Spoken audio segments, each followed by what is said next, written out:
All right, so tonight we are going to be installing or starting the install for the cable shifter for my 241 in the Cherokee. And the kit that I went with is a company called JB Fabworks or Fabrication. And it's made right here in the US, and I'll show you what comes in the kit. So I've got everything laid out right here. And it comes with a sticker, most important part. It's got the hardware. Looks like that is the actual shifter piece that goes on the transfer case. You got the knob, and then this is what bolts. This will bolt on like right here. I think this goes on the back of the transmission. I have to look and see exactly where that bolts up. And of course, then you got the actual shifter mechanism right here. So this kit is for a 241, which, you know, like I said, I have in here, but it's not, you know, it's not made for a Wagoneer or a Cherokee Chief or anything like that. It's kind of a universal kit with this transfer case. So I'm gonna have to be doing some metal fabrication in here. What I'm probably going to do is I'm gonna go ahead and get these brackets on and get everything shifted nice, and then what I'll do is I'll figure out exactly where I want my shifter to go, mainly because I don't want to put the shifter like right here, and then whenever I get all these brackets on, I realize that it's not going to work. So I'm probably just going to work in reverse from what I would typically do. So I'm gonna go ahead and start working on getting these on and stuff like that. So I will say before I jump down underneath the Jeep, it does come with some installation instructions. That's pretty good. Yeah, about like that. And then it's got like stuff like how you need to do it. So my transfer case is really tucked up, like the shifter. Like if I take this out of the way, I'm gonna get this out of the way. Okay. So I mean, my transfer case is like right there. I don't know if you can see; it's kind of dark, but so, and it's saying that I have to have a 12-inch or greater curve. So the curve that they're talking about is actually the curvature of the cable shifter. So I may have to pick this up a little higher just to make it so it shifts smoothly, because it looks like if you have it less than 12 inches, you are wrong. So you definitely don't want it kinked either. So all right, let's see what we got. So I got the top bolt right there. Got it loosened up, and also the bottom bolt, and that is where the bracket's going to be going on. But before I do that, I'm going to go ahead and get that shift mechanism off. So I finally got the nut off. Now I'll be taking the factory select bracket off, and I'll be putting the new one on. Here is the new JB Fabrication bracket that'll be going on. Let me see if I can do it one-handed. Oh, I need a camera guy. Okay. And it says in the instructions that you'll be using the you'll be using the factory washer and nut. So I'm gonna get that tightened up, and then we'll see if we can get this bracket on right here. Alright, so here is the new bracket. This is actually going to be bolted up to where the transmission meets the transfer case. It'll go on just like this, and then the factory bolts will go in like that. Will go in like that, and we'll get that on now.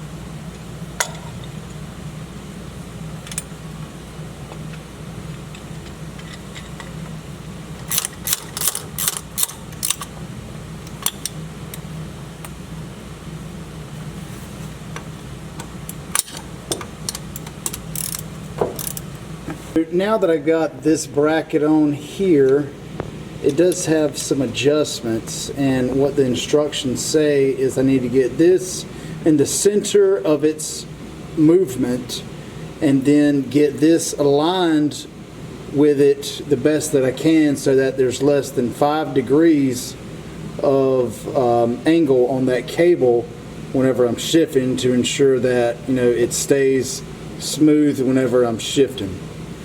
So I'm going to try to determine that, but I mean, it looks good to me, so I may throw the cable in here and see where we're at with that. In the vehicle, I realized that where I was working was right here, so like everything I could have done, I probably could have done like sitting up instead on my back. I forgot I had a massive like 3-foot hole that I can get out of here. But so here's the shifter right here, and so what I'm gonna do now is just try to loosely, I guess I'm gonna have to go in this direction here and get this end to go through that hole right there so I can get that heim joint around the bolt on the selector shaft. Alright, so just trying to roughly just run this in. I probably should take that off. So this is one of the jam nuts that I'm taking off. The only reason I'm taking it off is just in case I leave it on there forever after the test fit. I won't have to take it back off just to put that jam nut on. Alright. Hopefully it's not too bright, but there's the bracket right there. And I've got, you know, plenty of adjustment right here. As you can see, the angle's changing, and so that threaded rod right there has to connect to that selector shaft. And how that happens is this heim joint, it's like super tiny heim joint. It's like a little baby minnow, but it threads onto that cable, the threaded cable, and then we send this grade 8 bolt through that, and that should be it for the cable side of it. Now the shifter side, that's going to be a different story, but for the cable side, that should be everything besides the adjustments. So I'm going to get this baby heim joint on. Everything bracket wise is tight. I've still got the cable nuts, jam nuts loose, that way in case I have to do some adjustments there. But now I've got to figure out exactly where this is going to live. I really wanted it, you know, closer to the driver's side, but if I do that, you know, I got the flush mount here, and I'd really like to use that because I don't want to build anything up.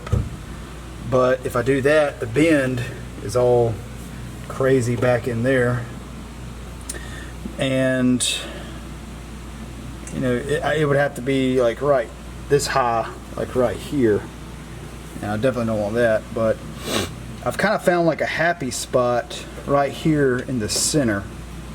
It rests right up there against the transmission, and the cable angle is a lot happier there, and it can be flush like that. So I think that's what I'm going to do. I've already got it notched out right here, and so whenever I build a center console eventually, you know, this will be right there in the center, which I think that'd be pretty cool. And then, you know, I can have some, you know, storage right in front of it. But I don't know. We'll just go with this for right now.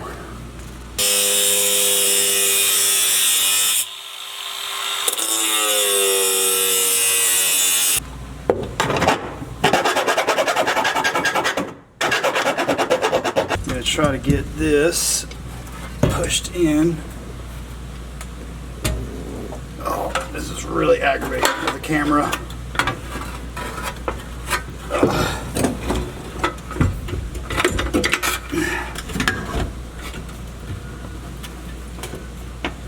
Oh yeah.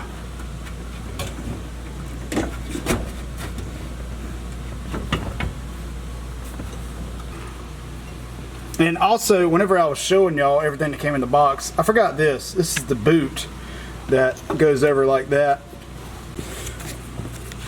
So I got this just kind of mocked up right now.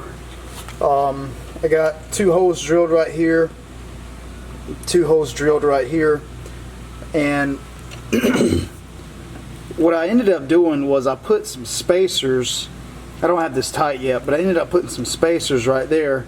But I did notice whenever I put those spacers in, it made it shift a lot easier. So, and all this is going to be covered up with the floor mat anyway, so I'm not too worried about it, but I think it looks alright. Alright, so I got the front 2 bolts tight. I still have to put nuts on these, but I'm going to have to get somebody to help me. So what I'm going to do now is get the shifter knob on. And so first you put the jam nut on there, and then spin this doohickey on there, and well, bam!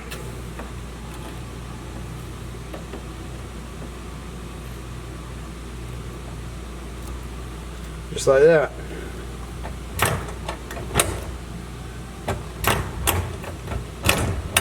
It definitely needs some adjustments, but for the most part, feels pretty good. Here's another angle of it right here. So I mean, I've got plenty of room to put a console around it. It does kind of look silly right there in the middle, but I think it'll be fine. So I want a console in the center to keep stuff in, and then I really just want like cup holders and stuff right here. So something else I kind of started on was putting this Dynamat on the door. It looks like crap, but I had a bunch of scrap pieces left over from my Comanche, and I just put those on the doors, and it really makes a difference. So I put one piece on the inside there, and you can just shut it and you can just tell. It doesn't sound like a rattly beer can anymore. Look at that. That's so cool. So my plan is I'm going to put that Dyna sound deadener mat on the floors, on the firewall, the roof, the cargo area, the inside panels, pretty much everywhere. Everywhere that I have any sheet metal on the inside, I'm going to put this Dynamat stuff, because it is awesome. Look at that. So what I've been working on is getting this this heat shield / sound deadener on the floor here, and it looks pretty good. So I will be putting a vinyl floor down. So I've got fresh metal, then I have fresh paint, then I have fresh truck bed liner. Now I'm gonna have fresh sound deadener, and then I'm gonna have fresh vinyl. So I'm trying to put as many layers in between me and this hot floor as possible. So what I'm doing now is just trying to figure out exactly where I want everything. I'm working my way back this way, and what I'm doing is once I lay it down, see it's kind of stuck up right there, you take this crazy little roller and just roll it down.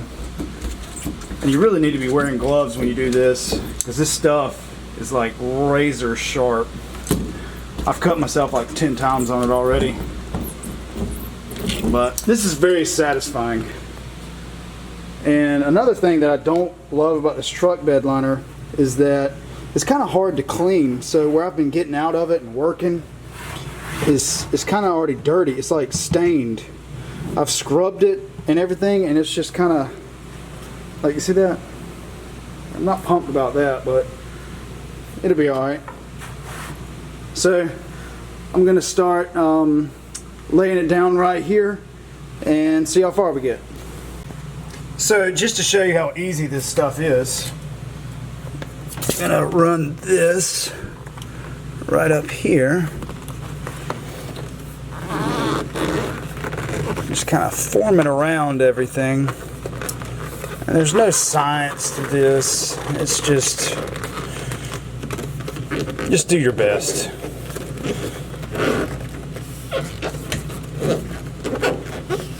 Because the floorboard right here, or the transmission tunnel, is definitely not flat.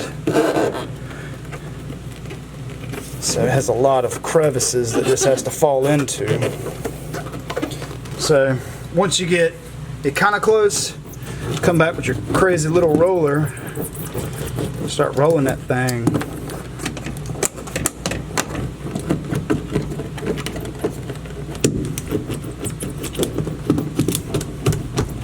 Yeah, this looks not great, but you get the idea. So here is the sound deadening mat all pressed on. I think it looks alright. But so now I've got to clean up all this crap and do the cargo area. Alright, so I got the cargo area cleaned out, and now what I'm going to do is I'm going to start with the sound deadening along this wall right here. I'm going to be mindful of my bolts for the rear seat. So I may not even put sound deadener right here, just because I don't want to have anything in between, or something to go in these threads or something like that. So I'll probably just avoid this right here. I'll get it all right here and then start working my way back.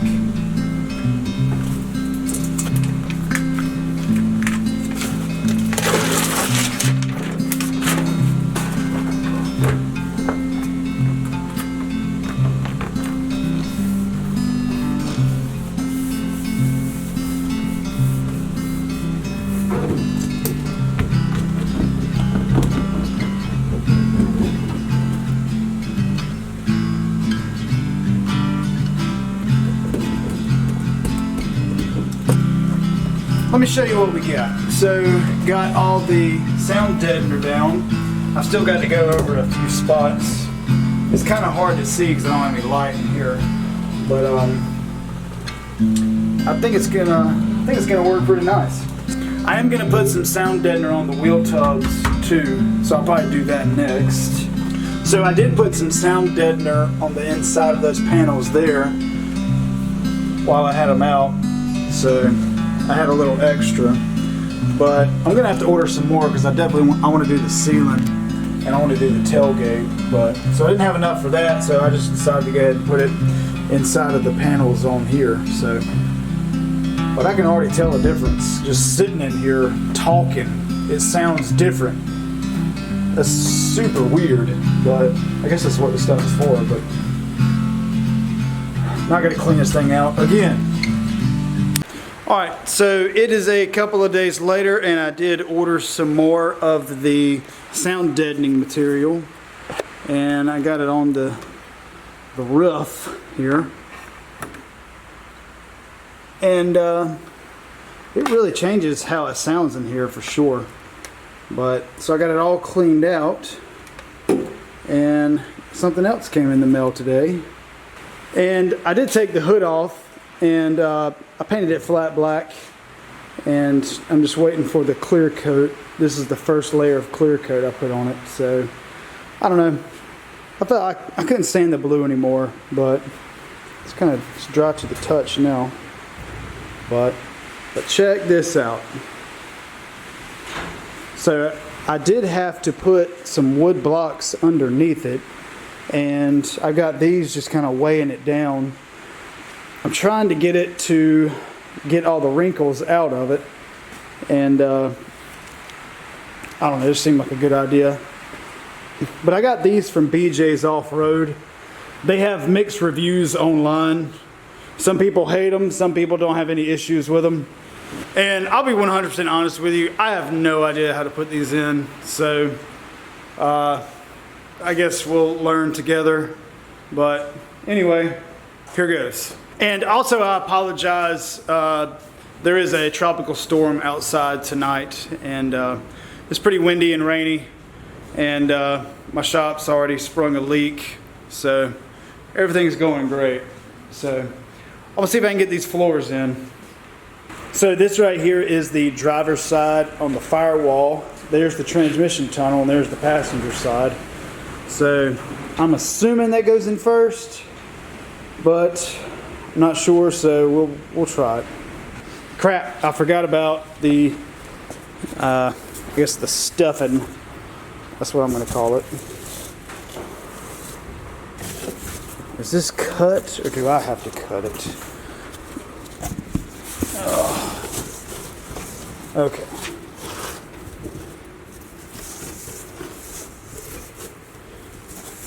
Alright, so that looks like the cargo area. This just looks like the front. Okay. Sorry, I'm not very prepared for this, but alright. Gosh. I'm assuming these go right here.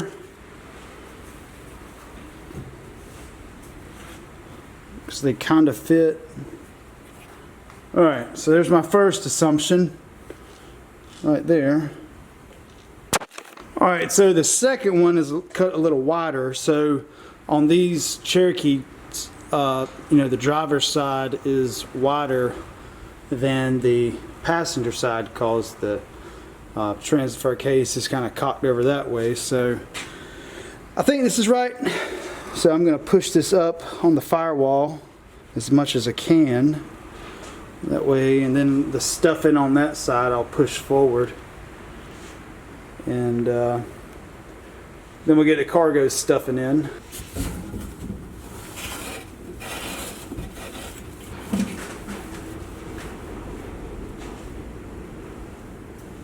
Yeah, now we got some light in here. So I got all the insulation / stuffing in here. So now I'm gonna get the front section in, see where we end up with that. And then I've got to figure out how to mark this and then my seat bolts. So I'm sure that'll be a huge nightmare. I cut a small hole for my shifter, and I've still got to pull the boot and stuff through, so that's just sitting because I probably have to take this back out. But yeah, sorry about the wind. Yeah, it is pretty terrible right now. There's some carpet in there, it's cool. But it's too big, which is fine, I can cut it down. But it is just not sitting down. Maybe it just needs to like sit in here and marinate and kind of form to it.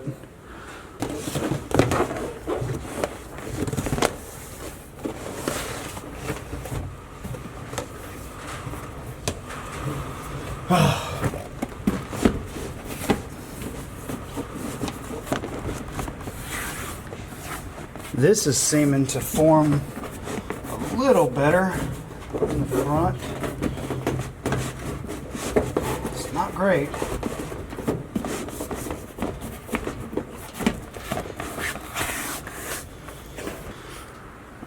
That's a little better. Okay. I have a little hope now. So I've got to cut all these out so I can put the rear seat in. Alright, let me get the cargo in here.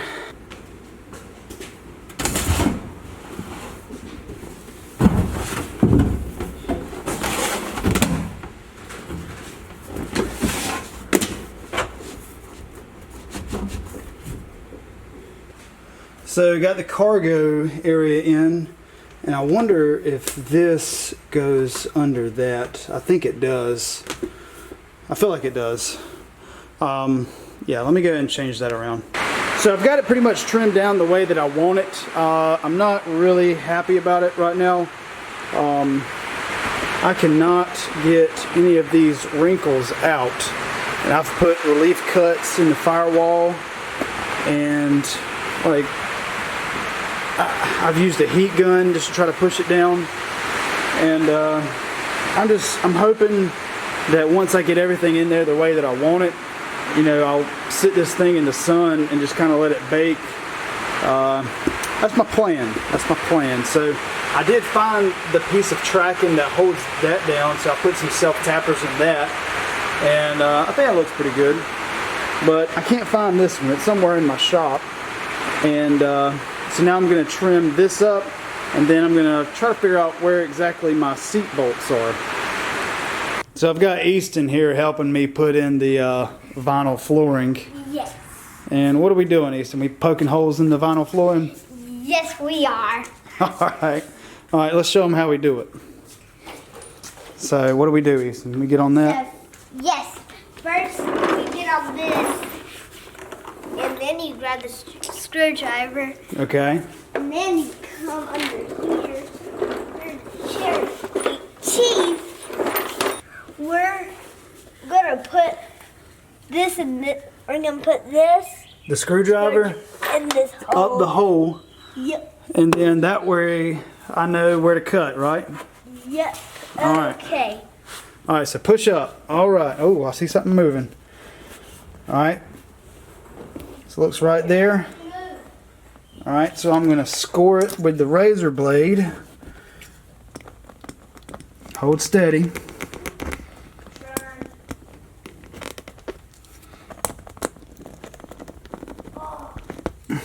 All right, push up. Push real hard. Real hard.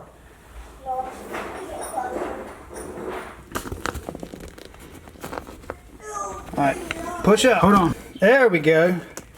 Ha-ha. All right, so what are we doing to fix those holes, Easton? We're gonna have this. We're gonna Use the MAP gas. MAP gas, and we're gonna use this, Oh, the bolt. Okay. the bolt, and we're gonna light it, and we're gonna put it in these holes that we created. Okay. All right, kids, do not try this at home. Easton, stay real still. So just heating that bolt up.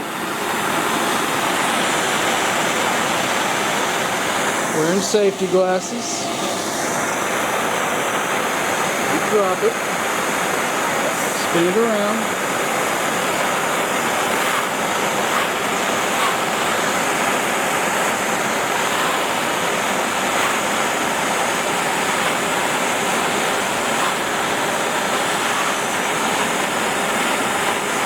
Alright, so now we're going to take this real quick. And we're going to stick it in that hole. No. Oh, this hole.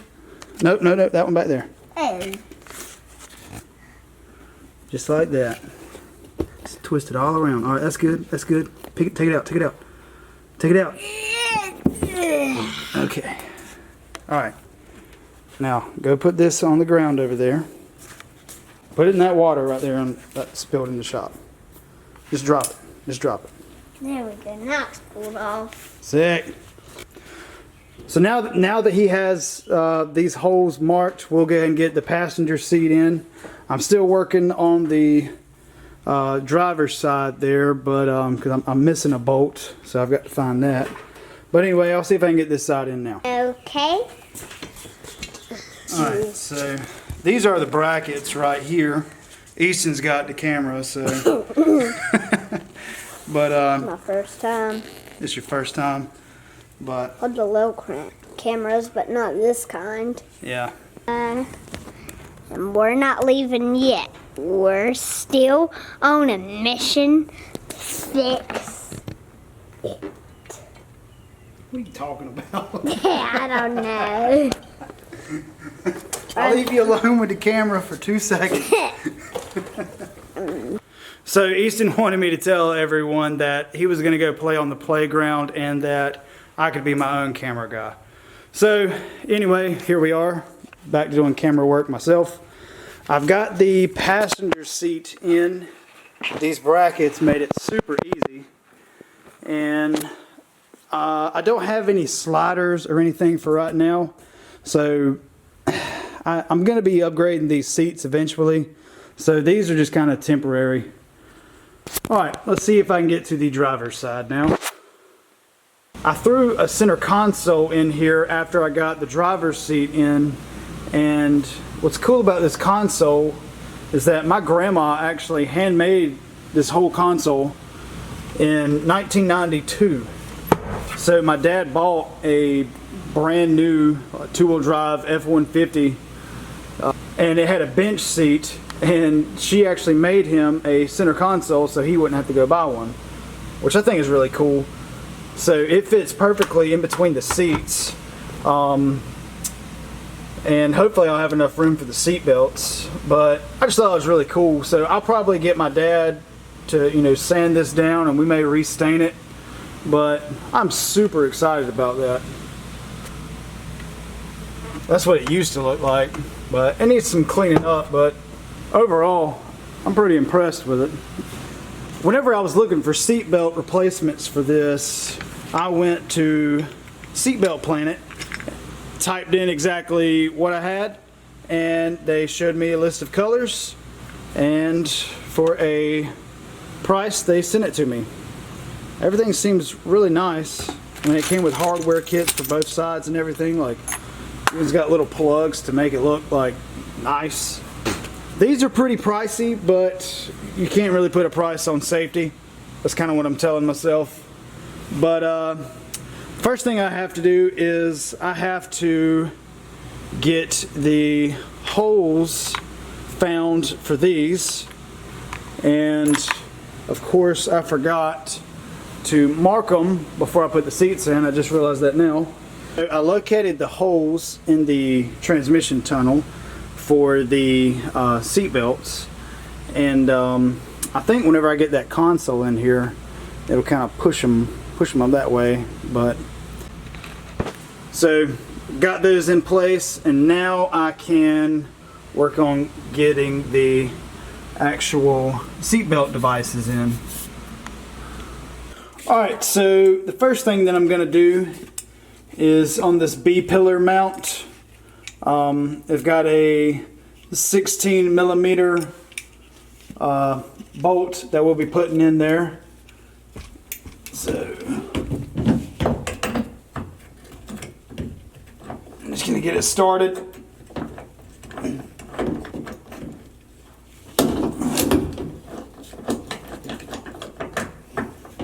And just make sure that lock washer is on there also.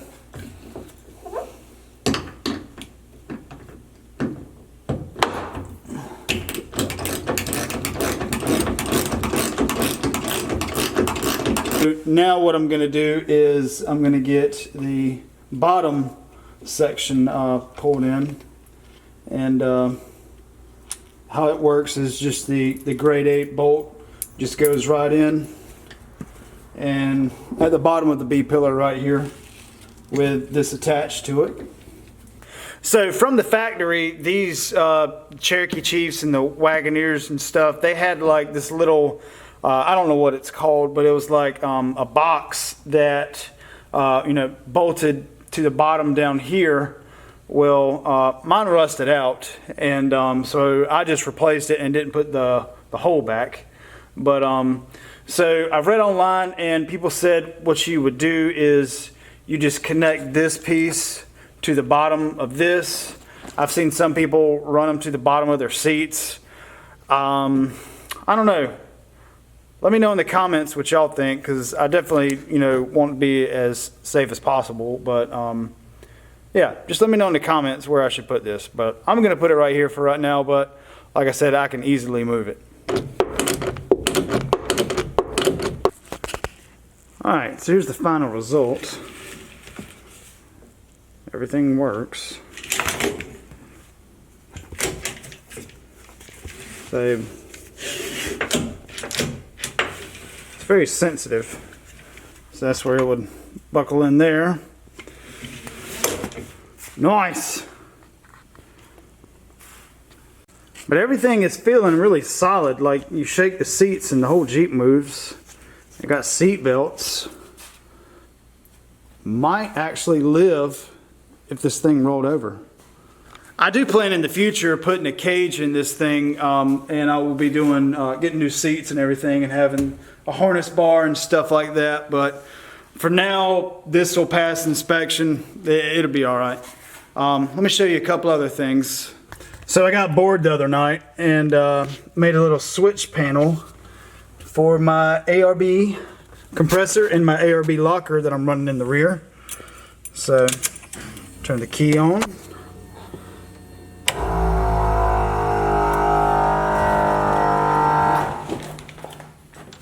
I was gonna put the ARB inside the cab, but I feel like this is a pretty good spot for it right here. It's got plenty of clearance on the hood, and something else. I painted the hood black. It looks terrible, but it's better than that blue. I don't know. What do y'all think? Eventually I'm going to paint the whole thing, but I'm worried that if I paint it, then I'm not going to want to enjoy it. And all this is just steel it and some clear coat thrown on. And then you can see right here, I found a little can at O'Reilly's when I was getting some fluids of some Chrysler green spray paint. And yeah. It's all right, but so all I need now to technically pass North Carolina inspection is I need to get a mirror and a rear view mirror, and of course, you know, insurance and stuff. But other than that, she's almost ready for some insurance and tags. Like, it's super weird to me that I'm almost ready to call up my insurance agency and tell them, hey, I need to put insurance on a 79 Cherokee. I honestly, never thought I would ever get to this point, but I know I've been posting a lot about the Cherokee Chief lately, but I promise I got some more stuff going on behind scenes. Got 2 projects that I'm about to be pulling in the shop, and I'll give you a sneak peek on one of them. So check this out. Got some boxes in my shop, if you saw them in the background. So make sure that you stay tuned to find out what we'll be putting a 3-inch long arm on. And to give you a little hint on what that long arm kit is going on, if you go back, I think it's 2 videos, maybe my last video, in the background you can actually see the project. So go back and look. Got an Easter egg in there for you. Appreciate y'all's support. I'm probably going to end this video right here. I really appreciate y'all watching. Make sure that you like the video, leave a comment, and subscribe. It really helps the page out. And we will see you on the next one.